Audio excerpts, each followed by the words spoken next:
I got to tell you, Tessa, seeing you today just brings up some very repressed memories for me. You used to be my physical trainer, tormenting my body. Now you're sitting in your gym in Hawaii. Welcome, I guess. Thank you. Thank you. It's funny because I think a lot of people probably walk in and feel the exact same way. That they walk in going, this is not where I want to be. In fact, I have a sign that says escape at the top of the door over here. Everybody sees that first. Yeah, you did some training for me in my home, left me with some exercises, gosh, 12, 13 years ago. I don't remember. I don't even remember. It was a long time ago. I still do them every morning and hate you as I do them. A lot of people hate me in the mornings. and then when I finish, I'm like, okay, I like her again. She's a great gal, great lady. But man, I've stayed with it, though. My goodness, I've stayed with it low these many years. I know. You look amazing. Well, thank you. The voice you're hearing is, I don't know what to call you. We're going to call you Tessa Van Wade because that's what's on the book, but I've known her as Tara Ingram for a lot of her life, and then Tara Sandberg for the most recent part of her life. I met Tara back, I think you were around 4 or 5-ish. Yeah. Family started attending the church I was pastoring. That's how long ago this is, way back in the day when I pastored a church, or pastored at a church, probably better said. And family came. I got to be close friends with your dad and mom, and you got hanging out with my daughter, Julie. And so we've kind of kept track of each other through the years. Yeah, kind of in and out. And it's been a lot of fun. Yeah, you came and lived in this area for a while before. That's why we got into some of the physical training. And then you took off to Hawaii. I did. How's Hawaii? Hawaii is amazing. It fits my personality really well. I want it warm all year round. So this is where I stay. You don't need fall, winter. Nope. You don't need those things. Nope. I go there for about a week and I'm freezing and I come back and my feet have to thaw out. So I'm good here. Oh, good. Well, I'm glad you and Ben, I married you and Ben 20 years ago. Is that where we're at? Yep. 20 years ago. Yep. 20 years ago. Yeah. Last Tuesday whatever it was. Yeah. May 19th, 20 years. I know, it's pretty crazy. It doesn't feel like it's been that long because it's been so easy, I would say, in a way. So. And you have a 16-year-old celebrating a birthday today. I do. Wow. 16. And you have another daughter who's how old? 13. You know, it's one of those things where it's like, as you get older, you kind of look at everything and go, oh, wait, I'm not the 16-year-old anymore. I have a 16-year-old.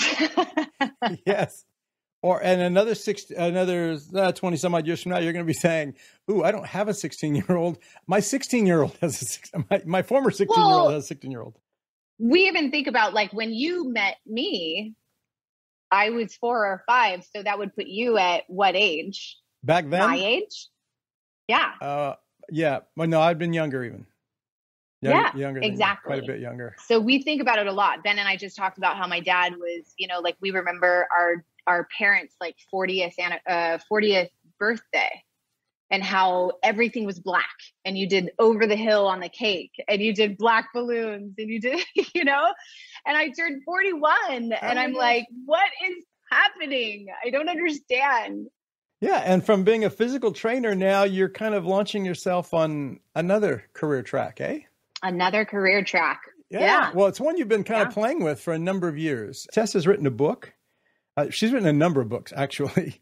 She's preparing one for publication that Blue Sheep Media, Jess and Kyle are working on to help bring out, which comes out on June 15th. So it'll be shortly after this airs. I know. Yeah, and there'll be links at the bottom if you want to pre-order the book, whatever. It's a fictional book. It's always hard to talk about a fictional book in an interview or a podcast conversation because you can't give away any of the plot. You want it to be a roller coaster ride for anybody who, and your book really is that. What I love about it is you just kind of get hooked in the first few pages and then you're just like, okay, what's going on here? I have a clue what's going on here. And then these pieces start to fill in. And then as you fill in some pieces, then you open up some other possibilities. You go, okay, where's that going? Right. Yeah. And it's a lot of fun. It's a lot of fun. We've had a lot of fun playing with it, you and I, trying to help it get ready for something that would be publishable and maybe connect with an audience. And so now we're kind of at the threshold of releasing it. So it's kind of fun to sit here and not only celebrate you and your daughter's birthday, but also the birth of this new book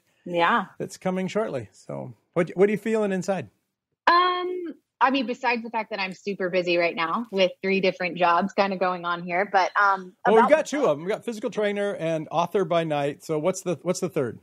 Being a mom. Oh, the mom is the job. Yeah. Well, I mean, I don't think people realize how much guilt you have when you can't get home or when you can't do this or, hey guys, I gotta go like inside to work on this or, there's definitely that weight that pulls there too. I have always wanted to be a full-time writer, always, my whole life. So we'll see how things come. But honestly, right now, I'm just proud of this book. I think the biggest thing is that the story has come so far and that there's definitely been different layers of this story coming about for so long. But it wasn't until over the last few years that it kind of really took life for me. And just some personal things I've been going through and all of that. And then that story really kind of led into what it is now, So there's some people that read it before, long ago. I tried to self-publish it a long time ago, but I knew it wasn't good enough. I knew it. Any of my books, I just didn't know where to go with them and everything. So it's kind of fun to see that it's like, I'm very confident in it and ready for it to kind of get out there. So I think that's where I'm at right now. Just really confident and ready for it to come out. Oh, good. And you've got already the 2nd and 3rd book in this series. Yeah. Going on. And you keep promising to send me the 2nd one, but I look every morning. Yeah. Let's just say you'll get it soon enough. Yeah. I think I've heard that now for these many weeks. It's coming any day now. It's almost done. I read it to my family and they were just hooked on the whole thing. They couldn't believe it. And I'm going, oh boy, you're just cruel. You're cruel. It's going to be amazing. It's going to be amazing. That's great. It's going to be amazing. Just wait until you can read it. It's going to be amazing. So I'm excited about it. What are your favorite themes in the book? Without talking about plot and all, what connects with your heart about what's in this book? There's a main character named Willow. Mm-hmm. There's a character named Arek, which I stopped and visited Arek yesterday. I was driving home from my dad's rehab hospital. Yeah, and I visited Arek again. He's still there. Yeah, he's still there in that plumbing stall in the bathroom in Wheeler Ridge, California. So hilarious. That's amazing. That's amazing. I mean, the picture that you sent me, it was pretty crazy to see that name when I've never really seen it anywhere else. So it was pretty exciting. Yeah, I still had that feeling of, okay, how did something from this fiction over here get in the real world? I did a blog on it. And so I'll link it here so people can see the blog at Livestream. You can go back and read it. I was just stopped for a pit stop driving home. And there's the name Arek, A-R-E-K, which I've never heard the name other than in your book. And it's staring right in my face. Somebody had painted it or fingernail polished it or something on a plumbing fixture. And so I took a picture and sent it to Tessa saying it's really out here in the real world already. Something's already going on. There may be something to this Veliari thing.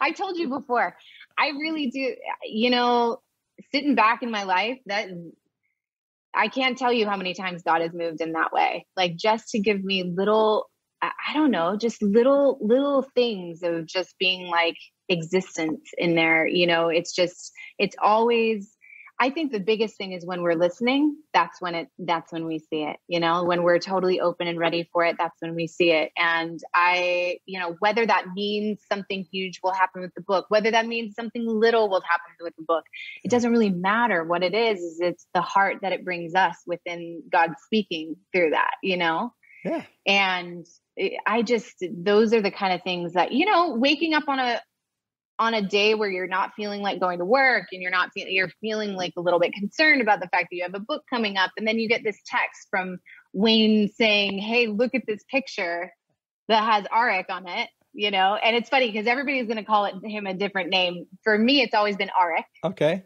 Yeah. Arek. I'll try and get that. The author always gets to pronounce it right. So everyone else, like Sarayu from The Shack, everybody's like, okay, how do you pronounce it? Well, we got to pronounce it like Paul pronounced it since he came up with the word. So.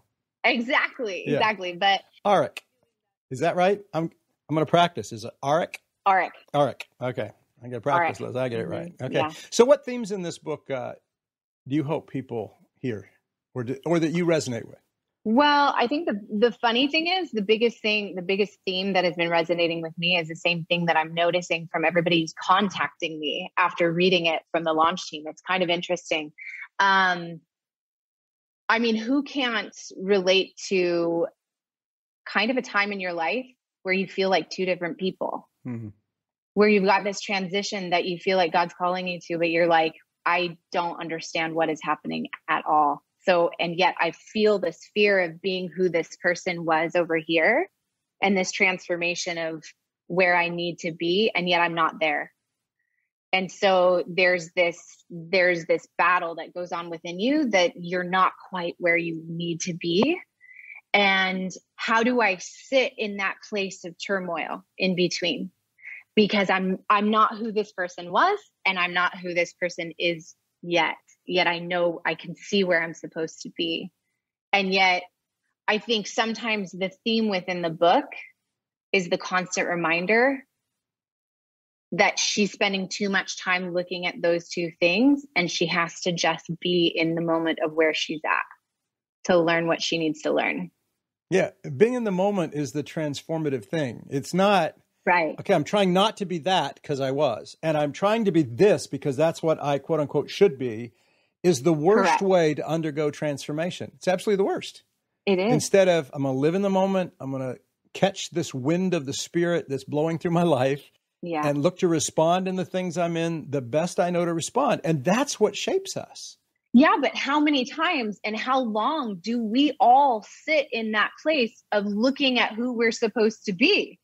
I mean, I have spent practically my entire life going, but I'm supposed to be this writer. I want to be this writer. And and just trying to find that balance of yet living in a bunch of fear of who, we learn so much fear as we're getting older, right? We learn so much fear. I mean, we're not born with all that fear, right? Yes. At least I don't believe so. We're not born with all that fear. We're born in the truth of who God is and who God made us to be. We're born in that truth. And it is only through what we go through, and it is only through what happens in our life that adds that fear into our lives. And so I'm one of those people who is literally, I feel like I've spent most of my life walking around in fear. There's been a lot of things that I could go through that, of reasons why or all of that, but it doesn't matter, right? Because I feel like there's a lot of us that do that. Going through the process of this book, we all sit so long and so far in this fear and it just distracts us from the very moment that we're living in and the very love that we're supposed to be feeling at this moment.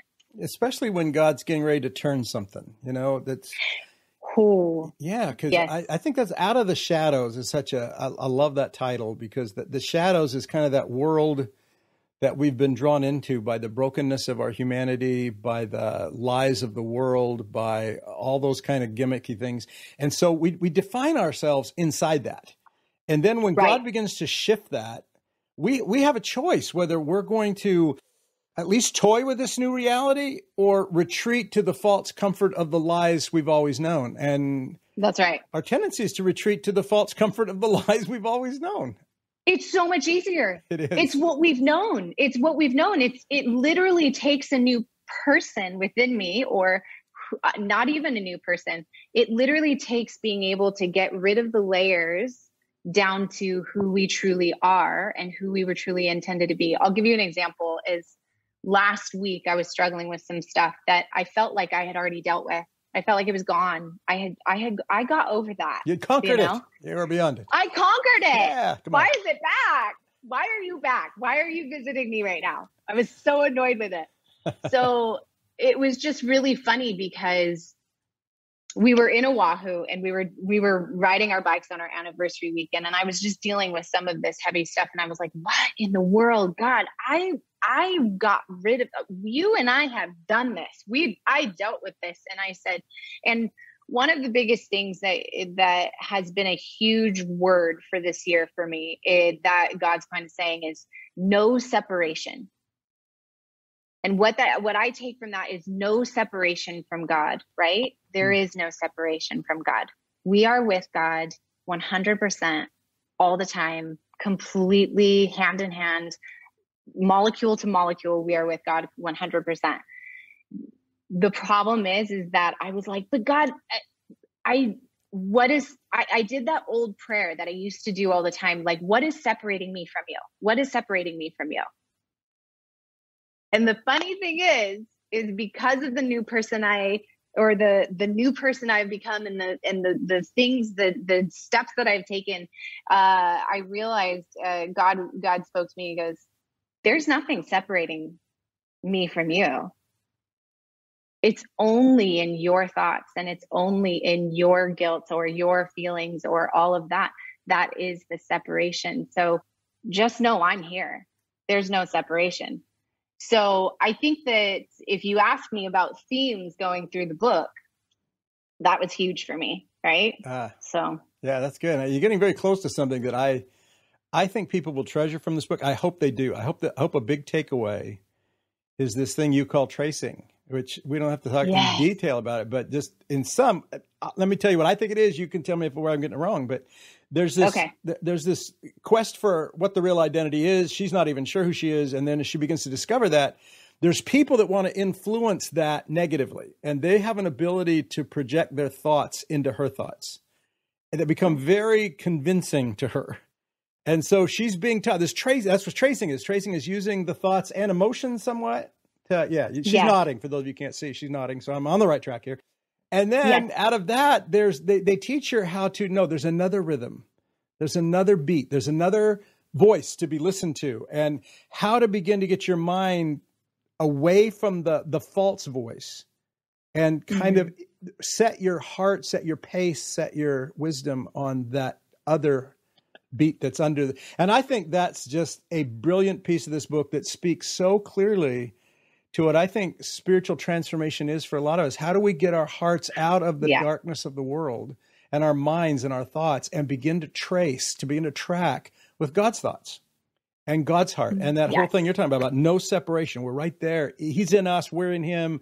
It's not just we're not separated from him. He's not separated from us. He's with us as much as we are with him. And I love that. Yes. And I love that you got that. Like every single time somebody talks to me about that, I'm so super stoked about it, because it means that it came through in the way. And not only that, but it's hitting everybody differently. I've had a lot of different conversations with different people, and it's hitting everybody differently, but yet true to form of God, it's hitting them with the spark of reality and love and where we really are. Right. And so what's interesting about it and about the whole tracing part, and we won't go too deep into it because I want people to read it, but me too. It's one of those things. And I know you hate this when I go into the second one and everything like that, but throughout the series, don't say I hate it. No. I just mean I just mean like, we're not yet out of the first one, but what I have to say is there's definitely a logic to how I had to kind of form the first book in order to lead into the build up for the next coming books. But what I love about it is that it's what you're talking about is manipulation of the unconscious things that are still within us that we don't even know exist there. And how now you're being cruel. Now you're just being cruel. But this is even in the first one, you just may not even understand it. But at the same time, it's like, I'm kind of dense, that's how I am when I read. But it's one of those things that the unconscious things that we still have existing within us that we don't even know are there, that are our own misperceptions and our own indoctrinations and our own, when in reality, God is just saying, listen, find your rhythm. Here I am. Here's our rhythm together. Yeah. And find our rhythm in him. And, it's that, even that Matthew 11 scripture about coming to me and all you weary and heavy laden, I'll give you rest and learn the unforced rhythms of grace, which is how Eugene Peterson translates that. And I think it's so tender. And I love that. I love how you open to a different reality and then learn to live inside that reality with its challenges. It's not always the new reality is, conflict free and almost so much better than I've ever lived before. There's always that temptation to draw back to what we were, because there's that whole false comfort of that. Yes. Or to embrace the challenges that lie in becoming the person God knows that we are. Yeah. Called us from birth. Yeah, I think that throughout throughout the books, there will always be that tendency for Willow to be Willow rather than to make that transformation over to Remy. But there are a couple of moments, because she has so clearly people telling her to become Remy. There are a couple of moments where some very wise people come along and say, do you think that you really need to be both, or one or the other? Right? It's fun. And I love the patience of the characters letting her discover that, not just force feeding, cramming it down her throat. There's a pace of discovering that the whole world as she knew it was false. Right. And there was a whole nother world she didn't know that now she's acclimating to at the same time she's dealing with these kids. And we can't really talk more about that, or we're going to ruin it for people. But what I will say about that is that was a very therapeutic thing for me, because I felt I was dealing with similar feelings on the outside, right? In my world, I was feeling like, wait a minute, some of these things that I've believed all my life, or some of these things, I feel like I'm waking up to a different reality. How do I come to a place where any of this makes sense? I guess in a way I have to start figuring out who this new Tessa is. Or we stay in the moment and let it unfold. Yeah. And that's the hard part. Yeah. Figuring out who we are or supposed to be. Even I look back at my own past, even when people give you kind of insight from God that's genuinely from God, not the fake insight from God. Yes. And then you try and accomplish that, and it's just always bad. It just never works. Totally. Because God's life in us, I'm convinced it's not a matter of, here's the goal, I'm going to act this way and I'm going to get there, but I'm going to live in Him today, and that's going to shape me, and I'll live in Him tomorrow, and that's going to shape me a bit. And if I keep doing that, then I'm going to end up becoming what Jesus knows I already am. But I will say that for somebody like me, and this is where the personal trainer comes into play. Oh, you had to bring that up again. Great. I know. With the dumbbells behind you say, and the big balls I have to say one thing I will say though is it's really kind of shaped a lot of how I see, like, for example, I'm extremely futuristic. So on some ways, when it comes to dreaming, when it comes to goals, when it comes to doing things and being a doer, that's me. My hardest part is sitting today comfortably in who this is. And especially if I'm on a transition, I am struggling. I am one of those people that's like, get me out of this transition. Lord God, I am done. I am done. I don't want to do it anymore. So it's one of those things that I think that for me, what I'm finding is God is so 100% personal. 100% personal. You are going to feel Him completely different than I am going to feel God. And this, what I love, I wrote something today on my Instagram because it kind of just was something that was on my heart. And it was about just basically the fact is I am able to use fiction to hopefully help people escape enough from reality that they can begin to see things from the secret parts of their lives and their souls in a different way. And yet I don't want it to be my way. That's why fiction is brilliant, because every person comes to fiction a little bit different and they're going to see things just this one's going to see Arik completely different than Remy, than this, than that. And so that's what I love about fiction. That's why my heart is in fiction. I do too. I think it suspends people's preoccupation with their own existence enough to get outside of it. And then they see things about it that they can take back into it. And I love that we all interpret fiction out of our own experience. So it's not the same experience for everybody. That's powerful stuff. No. And it's no end of joy for me, who knew you when you were a little girl playing with my little girl, to see you have tracked on this spiritual journey and continued to let God shape your heart. And you and I have had lots of conversations about what God's doing in the world, particularly with a new generation of younger people, to kind of fill in where the older generation got lost in or tainted by religious performance rather than an engagement with the divine.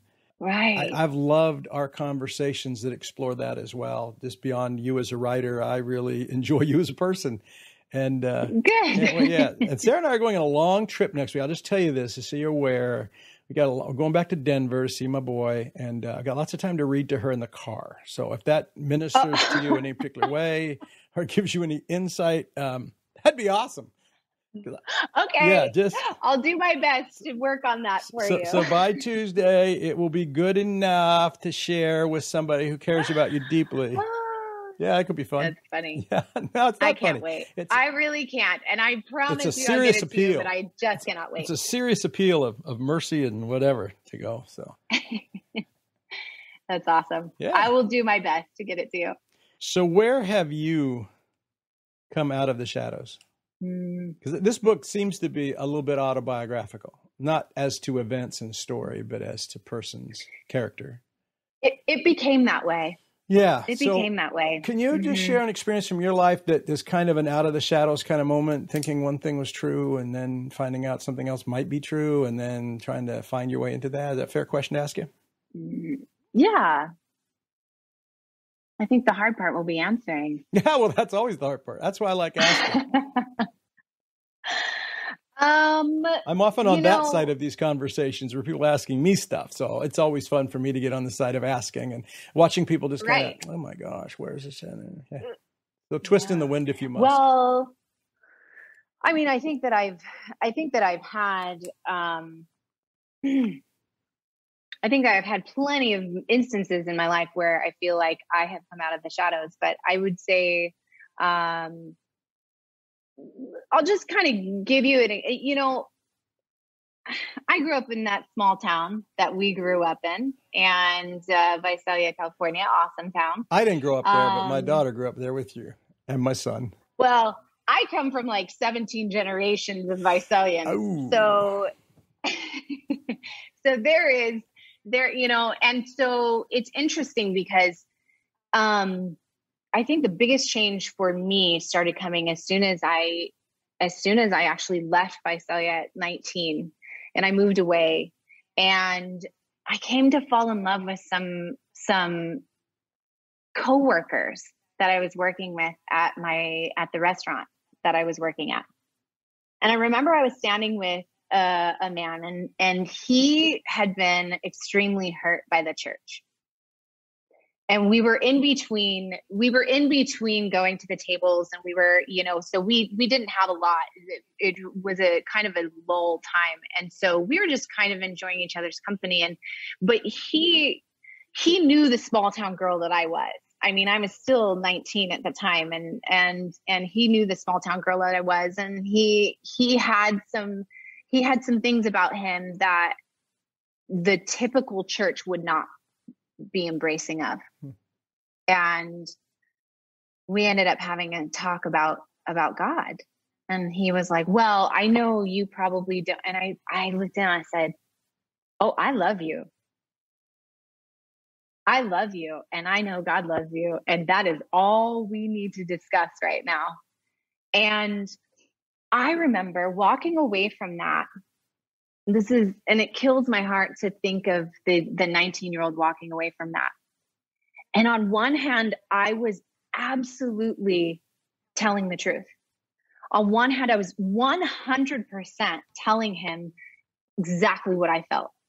I don't care about anything that you've done. I don't care. I love you. And I remember the expression on his face was like, oh, like just a relief. Like, but then I walked away, and I remember that night I had this moment where I actually felt, oh my gosh, did I do the wrong thing? Like, was I supposed to do some kind of witnessing or something? Was I supposed to do if that makes any sense? I was feeling this guilt, this weird guilt of like, anyway, like pull out the Roman road brochure and get them on. Yeah. Yeah. And instead it made me sad that I was even feeling that way. Huh. And so I'd say that as I've gotten older and stepping away from the old way we look at church and the old way we see that and everything, gosh, I tell you what, coming out of the shadows, it was hard because it was like there was so much indoctrination there. There was so much there that I would literally wake up in the middle of the night completely like sweating because I didn't understand where the love was. And I didn't understand, wait a minute, that doesn't look like love to me. So I don't know if that helps, but that's where I feel like I've done the most kind of stepping out of the shadows. Yeah, I kind of laugh a little bit when you talk about earlier, I'd love to get out of this transitional phase and just be that, right? Because I'm 68, still going through it. So it's like, I think it's a lifetime experience, right? I mean, there's layers of it. There's layers of, man, you enter into this and you go, oh, this is sweet. This is awesome. And then you realize, oh, I'm not supposed to pitch my tent here. I'm supposed to continue on this track. And there's more layers of things that God wants to, and I see it not as God wants to take away. I see it as God setting us free from the things, because guilt's a theme you've mentioned a couple of times, guilt about mommyhood and writing somewhere off in a room, or guilt about some of the, should I have given a track or should I have done more overt witnessing in a moment. Guilt's a big theme in religion. I think it's one of those, if we go back to tracing, it's one of those lies. It's so easy to believe. Yeah, I'm a schmuck. I should be doing better. I need to try harder. That's so easy to believe that God's voice is there. Yeah. Instead of, and when you learn that it's not there, God invites us into life. He's not damning us for our failures or our brokennesses or our whatever. And guilt is never a tool he's going to use to manipulate me from A to B. It's not ever. So when I feel guilt, I stop and say, okay, this is the false world.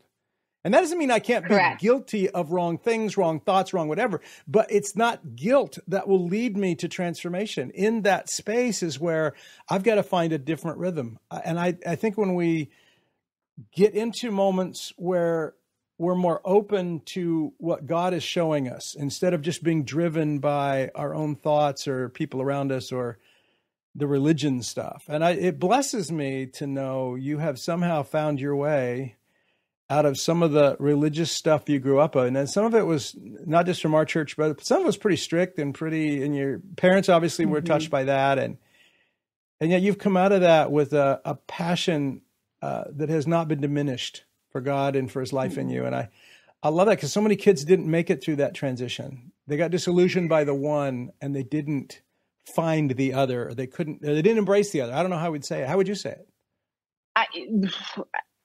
Well, number one, I can say that, it was hard. I mean, it was really hard because, I would say that if you could put on a scale from 1 to 10, at 1 being the least amount of guilt you could ever feel in your life and 10 being the most, I was probably at an 11. And so for some, and I don't know why, I don't remember not loving God.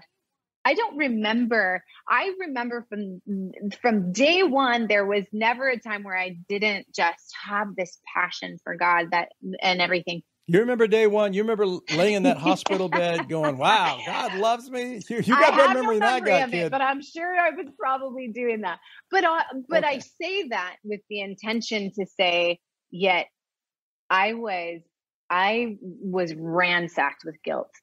Have been my whole life. And I still, to this day, will have to remind myself the only difference is that the layers have started to decrease. And with one step at a time, I have found the basis of a lot of the junk through just kind of walking through it with God, one thing at a time. And that's, again, going back to the separation. It was the guilt that I was feeling, not from God, that was constantly a separation from him. That was constantly a separation. And so the closer I get to walking away from that guilt and realizing that We are always learning. And the one thing that I can't stand at this moment in my life is when anybody walks up to me and tells me, this is how it is. I'm sorry. At this point, are you kidding? God is so much bigger than knowing the exact everything. Why do we feel as though as humans that we have to know exactly what every single answer to every question? And so the more that I realize how little I know, the better I feel, because the bigger God becomes and the less interested I am in knowing everything so that I can argue it. Right? I think the more mature people I've met in my journey are not the certain, arrogant, figured it all out, this is what you need to do kind of people. They are a sense of humility and discovery, in the sense that I wouldn't want at 68 to have arrived. I love that God drops new things and invites me into new places and draws me. And I'm like, I never had that thought before. Never. This is going to be a bit of a pathway down a trail I've not been down before. And I love that the Holy Spirit's still inviting me to new things. I don't want to be warehoused away saying, yeah, I figured it all out by the time I was 65 and now I just sit around, watch TV and, wait till death comes or something. So I love that. Yep. I love the pace of that. I love the excitement of it. Well, I mean, I think that's where a huge part of where the Velieri series even came about, right? Was the very first question that I even started me on this path of writing this book was, what would happen if we had all this time? What would happen if we had more than one lifetime? What would happen spiritually? What would happen physically? What would happen monetarily? What would happen? Now you're giving plot away. And then I went into... And now you're giving plot away, just a little bit. Oh, shoot. Okay. So, but I'll try and keep that back. But what it is, that was really kind of what sparked it was, what would time give us, when we weren't trying to chase time? Because I feel like a lot of times we are trying to chase time. Yeah, or living in the impending reality of our mortality instead of embracing this fully. And my dad, kind of got close to death's door here a couple weeks ago, doing better now. But there's something so much better coming. Live this to the full, and then let's see what that is, and then we'll have some of that. What if this never ends? What growth? What happens? And we just don't know. We can't conceive of it. Yeah.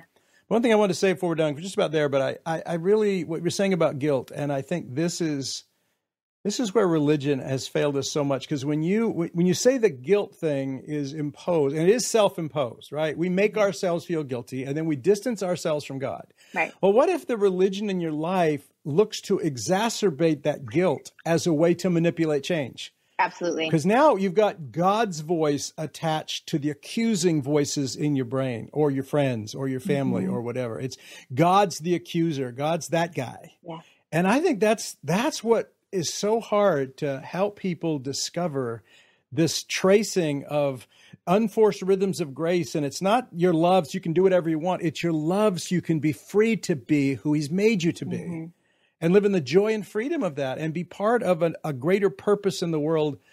And I think Out of the Shadows underscores that reality so well. Yeah. And I'm excited finally about having it out there soon for other people to read and react to and learn from. And how paralyzing that guilt can be, and how free it is when we realize there is no connection to God's voice in that. There is no connection. And again, going back into that book of just that rhythm, finding our rhythm where it doesn't sound like guilt constantly. Yeah. Well, Tessa, it has been so fun being on this journey with you, at least the last couple of years of it, and helping you sort this through and sitting here on the threshold of seeing what God has for you in this book and the people that will read it and the engagements that you'll have with people. That's the fun bit as a writer. It's not just the writing and going into your room, but when people start being, and you're already getting some of that because you've had a launch team pre-reading the book. When you see it touch people you love and people you don't know and begins to help them see something in their life they haven't seen before, that's a magical moment for someone Yeah. who put something out, a piece of your soul out there in print, and then see it bear fruit in people's lives.